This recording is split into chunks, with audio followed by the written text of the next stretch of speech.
Hello brothers and sisters, welcome back again sa ating sharing for bread of God. In the name of the Father, and to the Son, and to the Holy Spirit. Amen. Lord, today nagpapasalamat ako sa iyo sa mga gabay at pagtulong mo sa buhay ko at sa lahat na nangyayari sa buhay ko na hindi mo ako pinababayaan. Kahit pa sa mga trials, sa lahat ng mga bagay sa aking pagkasakit, hindi mo ako pinabayaan. Yung aking pagkasakit, aking tinuturay na isang paraan na iyong ginawa upang lalo akong mapalapit sa iyo at lalo akong magtitiwala sa iyo. Panginoong Hesus, aking Diyos, aking tagapagligtas, ako'y nagpapasalamat sa iyo sa ibinigay mo sa akin na pag-uunawa, katalinuhan upang aking maunawaan ang mga bagay na kalugod-lugod sa iyong paningin.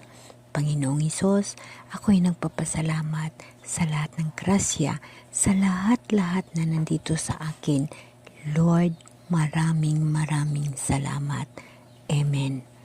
Okay, brothers and sisters, So, may isi-share ako sa inyo or mayroon akong pinananaliksik, kasi bilang Kristiyano, Katoliko, tayo alam naman natin na tayo ay nanampalataya sa atong mga saint, lalong-lalo na kay Mama Mary, So marami nagtatanong kung paano namatay si Mama Mary. Kahit ako, hinahanap ko yun sa Bible.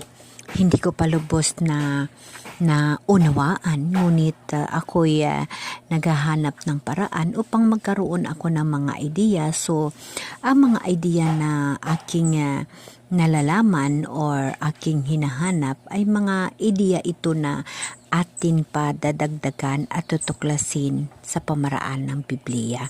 So, ito ay pananaliksik ko lamang, So, si Mama Mary na tinatawag nating ina ng mahal na Diyos o pinili na ina ni Jesus Christ.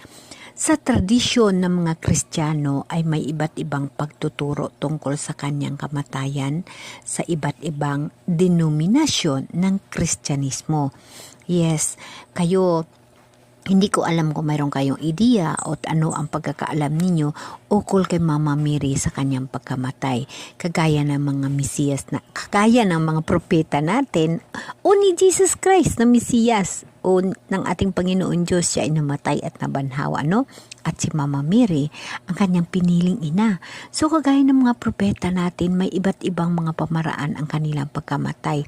Isa lamang, kaaking pinakamamahal na nagiging idolo sa buhay, ang pagkamatay ni Propeta Elias. Di ba si Propeta Elias ay hindi siya namatay, kundi siya ay dinala sa langit na nakasakay sa apoy?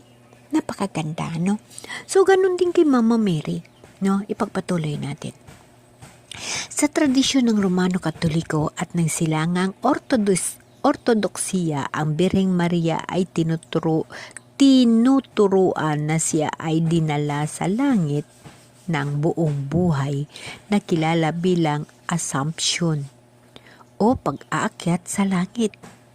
So brothers and sisters, atin ito hanapin. Alam ko, natutulungan tayo ng Holy Spirit sa pagbasa sa Bible upang maunawaan natin ang mga bagay na ito at lubos nating maunawaan ang ukol sa ating mahal na ina or ang piniling babae na naging ina ng ating mahal na Diyos.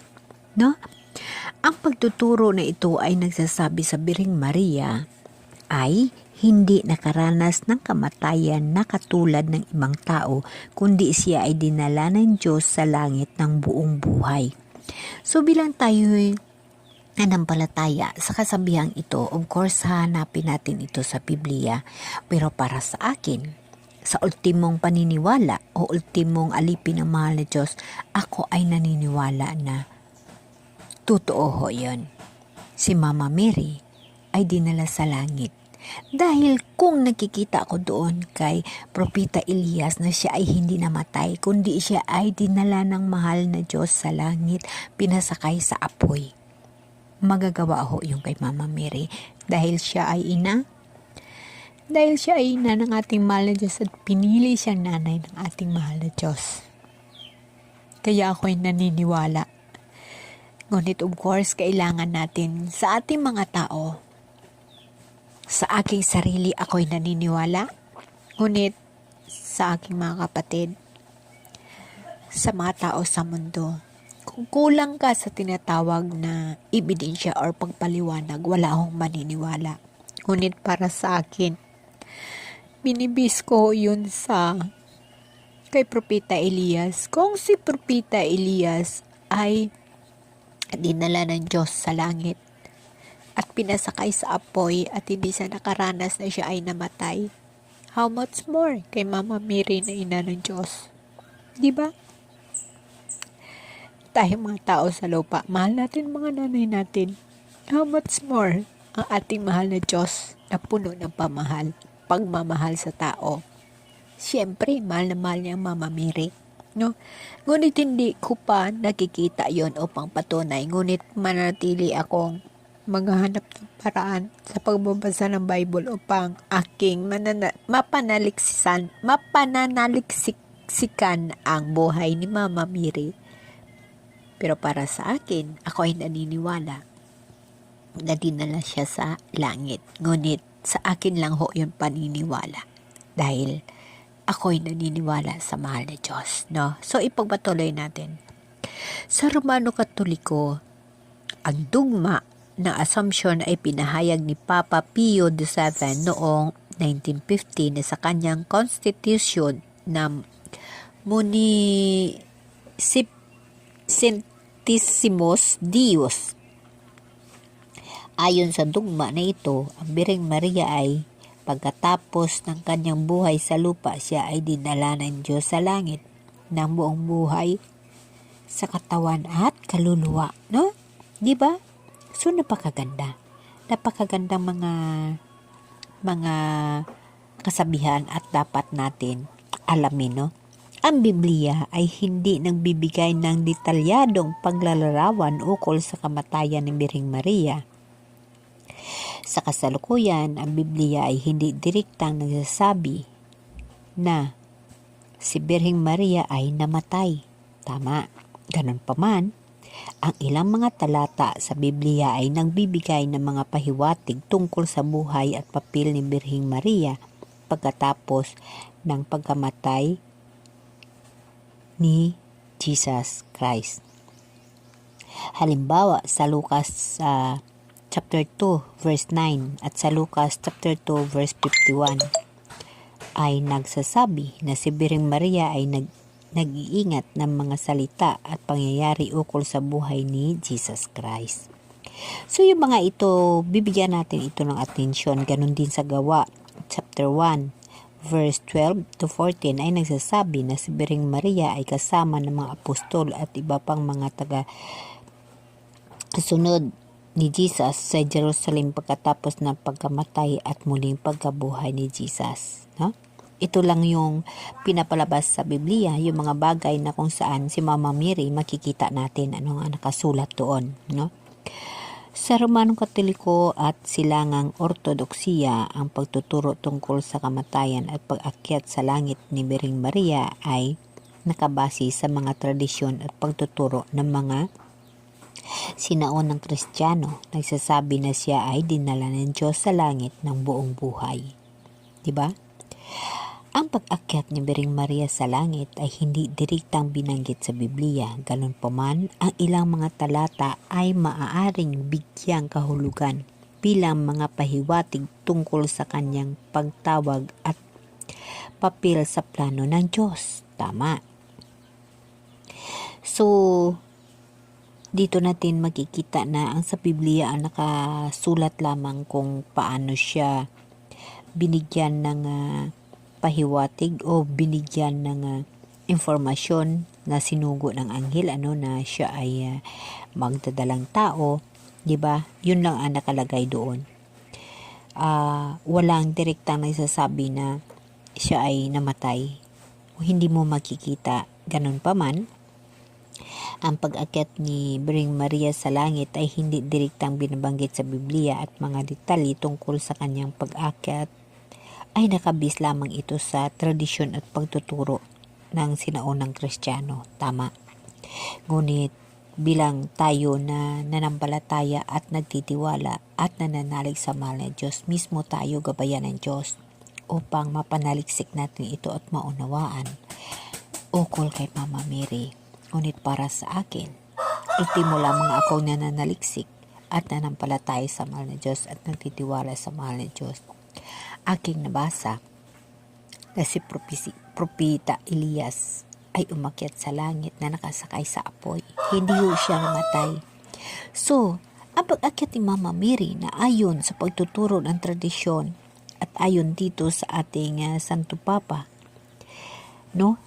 Noong unang pa 1950 ay siya ay nagsasabi na si Mama Mary ay inakyat sa langit at hindi namatay kasama ang kanyang kaluluwa. So, yung mga bagay na yun ay mga pangitain. Mayroong mga vision na ibinibigay ang mahal na Diyos upang ituro sa mga tao. Kaya yun ang sinasabi na ang mga ganito ay pagtuturo sa bawat tradisyon. Kasi nakabisdo sa dugma ng Assumption na pinapahayag ni Papa Pio XVII noong 1950 sa kanyang Constitution na Magnificentissimus Deus. Ayon sa dugma na ito, ang Birheng Maria ay pagkatapos ng kanyang buhay sa lupa, siya ay dinala ng Diyos sa langit ng buong buhay sa katawan at kaluluwa. No? Diba? So brothers and sisters, dito natin makikita ang mga bagay na ito. At kita mismo, ating pag-aralan. Magbasa tayo sa Bible upang ating maunawaan ang lahat-lahat ng mga bagay na ito dahil ang Bible hindi niya ipagkait sa atin ang pag-uunawa para sa ating panampalataya at magkaroon tayo ng karunungan at pag-uunawa sa mga bagay na ito. Mga bagay na dapat natin unawain at taliksiksikin upang karagdagan ng ating espirituhano na buhay. Marami sa atin hindi nang papahalaga kay Mama Mary, pero dapat nating tatandaan na siya ang pinili na ina ng ating mahal na Diyos. Kung ang mga nanay natin mahal natin, how much more si Jesus Christ, mahal na mahal niya ang mahal na Birheng Maria. Si Mama Mary ay ina ng Diyos. So, para sa akin, gustong-gusto ko pananaliksikan na buhay ng ating mahal na Reyna, mahal na ina, si Mama Mary. Dahil siya ay pinili ng Diyos. Pinili siya ng Diyos bilang kanyang ina.